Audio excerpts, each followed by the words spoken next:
Dobro, torej zakaj ste se odločili za kandidaturo za županjo Mestne občine Ljubljana?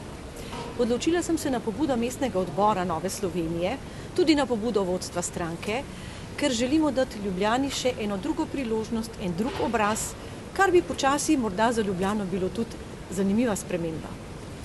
Kaj bodo vaše glavne točke? Kaj so glavne točke vašega programa?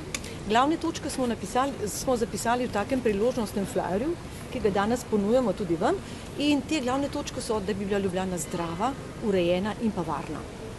Čem boste drugačni od sedanjega župana?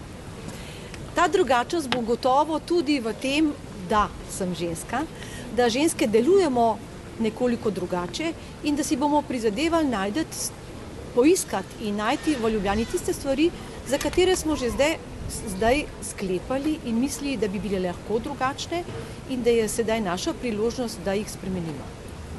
Menite, da imate dovolj, rekla v narekovajih, arzenala, da premagate župana, ki se nekako ustalil kot večni župan? Veste kaj, jaz stopam v kandidaturo za županjo, ne stopam v kandidaturo za to, da bi premagala župana. Kaj bodo pokazale volitve, bomo pa videli.